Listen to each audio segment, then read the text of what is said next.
నమస్తే రమగారు. నమస్తే చే రమగారు, చందమామ కథ చెప్పుకుందామండి. చందమామ కథే కానీ ఇది నిజానికి చరిత్రలో జరిగిన విషయంగా చెప్తారు. ఆహా, వేములవాడ భీమకవి పేరు విన్నావు కదా. విన్నాను. ఈ ద్రాక్షారామం ప్రాంతంలో జన్మించాడని, ఆయన భీమేశ్వర స్వామి వరప్రసాదుడని, ఆయన నోట్లోంచి ఏదొస్తే అది నిజమైపోతుందనేవారు.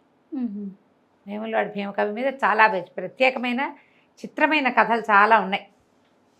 అని ఏదంటే అది ఆయన పద్యం చదివితే పద్యంలో ఏమి ఆజ్ఞ ఇచ్చాడో ఆ ఆజ్ఞ జరిగేదట. అబ్బా, అలాంటి పేరు, అలాంటి ప్రఖ్యాతి ఉంది. అయితే ఈయన ఆ రాజ్యాలు ఈ రాజ్యాలు అలా తిరుగుతూ ఉండేవాడు. అయితే ఒకసారి ఆయన తన ఊరికే అలా వెళ్తూ ఉన్న క్రమంలో సజ్జ నగరాన్ని చూశాడట. సజ్జ ఆ నగరం పేరు. ఆ సజ్జ నగరాన్ని పాలించే కళింగ గంగు అనే ఒక రాజుగారు. ఆయన పెద్ద ఈ కవిగాయక వైతాళిక పూజనాలు అవి ఆయనకి లేవు. కొత్త వస్తారు లేకపోతే లేదని. ఈయన కళింగ గంగును చూడబోయాడు భీమకవి గారు. లోపల వెళ్ళేసరికల్లా ఆయన ఏదో బిజీగా ఉన్నాను, తర్వాత ఎప్పుడో చూస్తానని చెప్పన్నాడు. సరే, బయటకు వచ్చిన పహరావాడు ఉంటాడు, వాడు బయటకు వచ్చి, అయ్యా రాజుగారు ఏదో సందడిగా ఉన్నారండి, తర్వాత చూస్తానన్నారు అనగానే భీమకవి అన్నాడు, ఏమిటి ఒక కవి వస్తే అతనికి దర్శనం ఇవ్వడానికి ఇంత వేషమా? మేము బెంగపెట్టుకోవద్దని చెప్పి ఈ సందడంతా 3 నాళ్ల ముచ్చటలే పోతుంది ఎట్లాగూ ఈ రాజ్యం అని వెళ్ళిపోయాడు. పహరావాడు వచ్చి చెప్పాడు. అనుకున్నాడు. రాజుగారు ఏం పట్టించుకోవాలి. క్రమంగా ఈ కళింగ గంగు రాజ్యంలో అరాచకం ప్రబలిపోయింది. రకరకాల ఇబ్బందులు, వీళ్ళల్లో వీళ్ళకి ఏదో అన్బన్. ప్రజలకి రాజు మీద ఇష్టం ఉన్నప్పటికీ ఈ మిగిలిన వాళ్ళంతా ఉంటారు కదా, మంత్రులు, అమాత్యులు, తర్వాత సైన్యాధికారులు, దండనాయకులు, వీళ్ళ మధ్య ఏవో అధికారుల వల్ల మొత్తానికి ఏదో తగాదాలు, అరాచకం పుట్టేసింది. చాలా ఇబ్బంది అయిపోయింది. ఈ ఇబ్బంది అయిపోయి రాజ్యంలో ఏంటి అధికార గణానికి రాజుకి సింక్రనైజేషన్ అవి లేని క్రమంలో చుట్టుపక్కల రాజ్యాల నుంచి కొందరు దాడి చేశారు. కళింగ గంగు రాజ్యం కాస్తా పోయింది. అయితే ఈయన ప్రాణాలతోటి తప్పించుకున్నాడు. ఏం చేశాడు, భార్య పిల్లల్ని కూడా తప్పించేశాడు. గంగు చాలా సమర్థుడైన రాజు, నిజానికి శౌర్యవంతుడే. భార్యని పిల్లల్ని తప్పించేసి వాళ్ళని అత్తవారింట్లోకి ప్రవేశపెట్టేశాడు, అత్తారింటి పంపేసి ఆయన దేశంలో పడి తిరగటం మొదలుపెట్టాడు. ఏం చేస్తాడు? రాజ్యంలో అధికారులు ఎవరు తన మీద ఆసక్తి ఉన్న వాళ్ళు కాదు. ఏదో గొడవ వచ్చేసింది వాళ్ళల్లో వాళ్ళకి. అయితే ఈ తిరుగుతూ ఏం చేసేవాడు, ఒక సత్రం భోజనం మఠం నిద్రలాగా చేస్తూ ఉండేవాడు. సత్రాలు కొన్ని అతను పెట్టిన సత్రాలు కూడా ఉన్నాయి. తను గంగు అనే విషయం తెలియనివ్వకుండా మారు వేషంతో తిరిగేవాడు. ఏదైనా ఊళ్ళోకి నడిచిపోయి అక్కడ ఉన్న సత్రంలో ఆ భోజనం చేసి 2 పూటలు ఉంటానని, అక్కడేం డబ్బులు ఇవ్వక్కర్లా, ఫ్రీ భోజనం, ఏం పెడితే అది తినాలి. ఫ్రీ భోజనాల్లో కొంతమంది ఫ్రీ భోజనం చేసినా ఈ వెళ్ళేటప్పుడు ఆ ఫ్రీ భోజనం రాజుగారు ఇచ్చే డబ్బుకి తమ డబ్బు కూడా తోడవల్లే 10 పైసలు ఏదైనా ఇచ్చేవాళ్ళు. వ్యాపారస్తులు అయితే ఓ బస్తా బియ్యం దించి, ఓ బస్తా జొన్నలు దించి చేసేవాళ్ళు.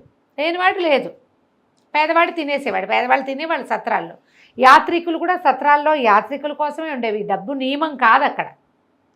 ఈయనట సత్రాల్లో తింటూ ఉండేవాడు. అయితే ఒకనాడు ఏమైంది, ఓ ఊరు నుంచి రెండో ఊరు సత్రం కోసం వెళ్తున్నాడు, భోజనం కోసం. బురద బాగా, చీకట్లో ఈయన దభేల్మని ఒక గోతులో పడ్డాడు. పడేసరికల్లా గట్టిగా ఏమనుకున్నాడు, అయ్యో సామ్రాజ్యాన్ని వెళ్ళిన మహారాజుకి కాలు దివిటి కూడా లేని దిక్కుమాలి బతికైపోయింది కదా, ఇట్టాడి బతుకొచ్చింది. కాలు దివిటి అంటే నడకకి ఒక దివిటి పుచ్చుకుని నడిస్తే కింద ఏముందో కనపడుతుంది, అంతేగా. కాలు దివిటి కూడా లేదు నాకు అనుకునేసరికల్లా ఆ వర్షపు రోజున ఒక చెట్టు కింద నిలబడి ఉన్నాడు ఒక ఆయన.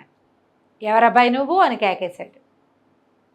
ఎవరినేముందండి, ఏం పేరు చెప్పుకోమంటారు స్వామి అని భీమకవి దెబ్బకి చిత్తైపోయిన వాడిని, ఆయన శాపం తగిలి రోడ్ల మీద పడి ఉన్నాను, ఇట వీధులు పట్టిపోయాను అన్నాడు. అనగానే ఆయన ఆశ్చర్యపోయాడు. కళింగ గంగు నువ్వా అన్నాడు. అని నేనే ఆ భీమకవిని, భయపడకు, బాధపడకు, షష్ఠి తర్వాత నీ కష్టాలు తీరుతాయి, షష్ఠి వరకు కష్టపడవు అంతే అని చెప్పి వెళ్ళిపోయాడు భీమకవి గారు.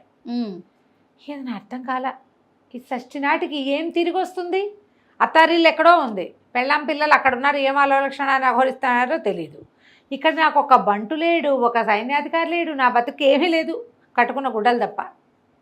నేను చేయగలిగేదేముంది, చూద్దాం షష్ఠి నాటి కోసం వెయిట్ చేయటం మొదలుపెట్టాడు. అటా తిరుగుతూ రోజులు మారుతూ ఆయన సజ్జనగరపు పొలిమేరలలోకి చేరాడు. అక్కడ ఇతను వెళ్ళేసరికల్లా ఏమైంది, ఏదో సత్రంలో అన్నం తిని అటు వాకిటి వైపుకి తిరుగుతుంటే ఒక నాటకాల బృందం వాళ్ళు మాట్లాడుకుంటున్నారు. ఒరే అన్నీ కుదిరినాయిరా, ఒక రాజు వేషగాడ కుదరలేదు అని మాట్లాడుతుంటే సరే ఏమిటి అని అడిగేసరికల్లా వాళ్ళు ఏమన్నారు, అయ్యా మరి కళింగ గంగు మా రాజ్యానికి రాజు.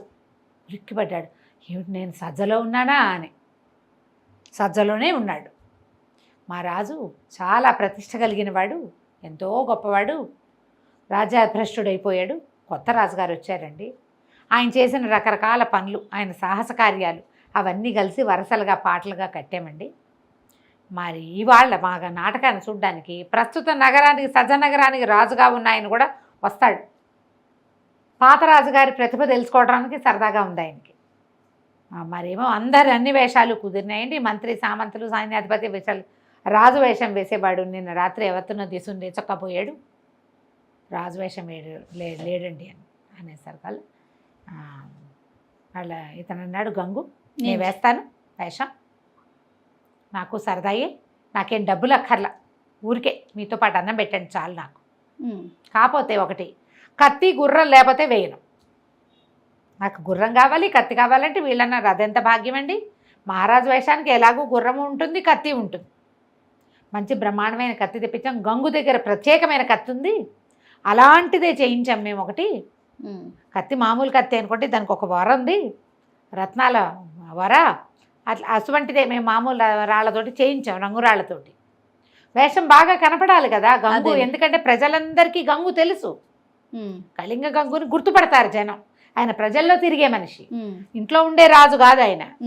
సేమ్ అట్టా గంగులాగా కనపడాలి కాబట్టి మేము అవన్నీ రెడీ చేసాం, నువ్వు చేరమన్నారు. సరే, రాజుగా తను చేయాల్సిన పాట, తను పాటలు పాడడం, తను ఏం డ్యాన్స్ చేయాలో అన్నీ నేర్చుకున్నాడు. ఆ పాత్రకు సరిపడా అవన్నీ ఆయన రాసిచ్చాడు. ఆ రాత్రికి అన్నం తిని అవన్నీ రాసి ఇచ్చిన కాగితం అంతా చదువుకుని రెడీ అయిపోయాడు. మర్నాడు మొత్తం అప్పచెప్పాడు. అందరూ ఆశ్చర్యపోయారు, అబ్బాయి మంచి నటకుడుగా ఉన్నాడు, ఈయన్నే పెట్టుకుందాం ఇక రాజుగా అనుకున్నారు. సాయంకాలం అయ్యేసరికల్లా మంచి బ్రహ్మాండంగా తెరలు ఏర్పాటు చేశారు. పెద్ద ఎత్తుగా గట్టి ఏర్పరిచారు తెరలు.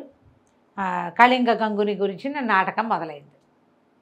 రాత్రికి బాగా కథలు ఎక్కేసరికి రాజుగారు కూడా వచ్చాడు. పెద్ద పట్టుబాలీసులు వేసి ఆయనకి ఏవో టిఫిన్లు అవి ఇవి వడ్డిచ్చారు. తర్వాత తాంబూలం ఇచ్చారు. ఈయన తాంబూలం నవ్వులుతూ బాలీసులను హాయిగా ఆనుకుని రాజుగారు చూస్తున్నాడు. సరే, ముందు కథ అంతా నడిచింది. కళింగ గంగు, నా అన్న, తాత, మా అమ్మ వాళ్ళు ఎలాంటి వాళ్ళు, రాజ్యం ఎలా వచ్చింది గంగుకి, గంగు పెళ్ళేలా అయింది, తర్వాత గంగు ఏం చేశాడు అనగానే గంగుని ప్రవేశపెట్టారు. ప్రవేశపెట్టేసరికల్లా గుర్రం కత్తి వేసుకుని తలపాగా పెట్టుకున్న గంగు పాత్ర లోపలికి రంగం మీదకి ప్రవేశించగానే ప్రజలందరూ ఓహో ఓహో అన్నారు. గంగే వచ్చాడు అనుకున్నారు. రాజుగారు కూడా ఆశ్చర్యపోయాడు. నాటకుడు ఎంత బాగా కుదిరింది వేషం, గంగుని చూసినట్టే ఉంది రెండు. ఆ రోజు యుద్ధంలో చూశాడు ఆయన గంగుని, అంతే అదే మనిషి కనపడుతున్నాడు. యుద్ధంలో చూశాడు కదా కొత్త రాజు గారు, యుద్ధంలో జయించాడు గంగుని. గంగు పారిపోయాడు. అతన్ని ట్రై చేశారు కానీ ఆయన దొరకలా. బతుకున్నాడో లేదో కూడా మనకు తెలియదు. ఇతను మాత్రం సాక్షాత్తు కళింగ గంగులాగానే ఉన్నాడు. ప్రజలంతా ఓహో అన్నారు. అక్కడి నుంచి పాటలు మొదలైనవి. గంగులాగా అటు ఇటు తిరుగుతూ కత్తి తిప్పుతూ నటిస్తున్నాడు.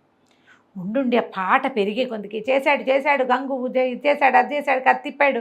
ఆ పాటలు ఉద్రేకం కలిగిస్తాయి. ఈ మృదంగము, తాళాలు అక్కడి నుంచి ఓహో ఓహో అంటాం వెనకాల. ఈయనకు ఒక్క ఉద్రేకంలో ఈ గంగ ఏం చేశాడు, కత్తి దూసి గుర్రంతో సహా ఒక్క దూకాడు స్టేజ్ మీద నుంచి రాజుగారి దగ్గరికి. దూకటం ఏమిటి, కత్తి దూసి రాజుగారి మెడ ఎగరగొట్టేశాడు. చేద్దామనుకోలా, అదే ఉద్రేకంతో అక్కడికి ఆ పాటలు అవన్నీ వినేసరికి మనకి మ్యూజిక్ వల్ల ఏమంటారు మన దాన్ని, బ్యాక్గ్రౌండ్ స్కోర్, ఎస్ అంతేనా, దాంతో ఒక ఉద్రేకం వచ్చేసింది. అవును, వచ్చి ఒకటే దూకు, సత్యనాటి రాత్రి ఇది. ఒక్క దూకుతో ఆ గుర్రం, పైగా ఎన్నేళ్ళు ఆ గుర్రాల మీద తిరిగాడు ఆయన.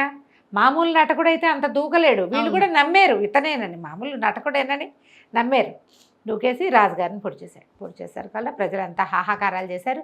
అంగరక్షకులు ఆశ్చర్యపోయారు. కానీ ప్రజలు మాత్రం కళింగ గంగకి జయ జయ అని అరిచారు. అర్థమైపోయింది వాళ్ళకి, అర్థమైంది. ఇప్పుడు రాజు చచ్చిపోయాక ఇంక వీళ్ళేమంటారు, నుంచున్నవాడు సాక్షాత్తు పాతరాజు, అంతే.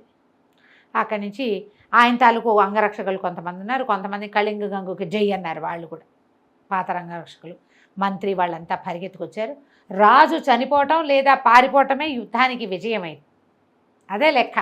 చచ్చిపోయాడు, ఇంకేమిది, గంగు మళ్ళీ రాజయ్యాడు. సప్తమి నాటి పొద్దున, అష్టమి షష్ఠి వెళ్ళిపోయింది, సప్తమి నాటి పొద్దున గంగు తనకి సింహాసనం మీద కూర్చున్నాడు. వేములవాడ భీమకవి గారి మాట అట్లా సత్యమైంది. ఆ తర్వాత ఎప్పుడూ కవిగాయక వైతాళికుల్ని ఏనాడు గంగు అవమానించలే, కవి పోషకుడుగా అయ్యాడనమాట. తర్వాత ఎన్నిసార్లు భీమకవి సజ్జనగరంలో విడిది చేసి గంగుతోటి మాట్లాడుతూ ఉండేవాడట. కథ కంచికి మనం ఇంటికి. నమస్తే. నమస్తే జయ.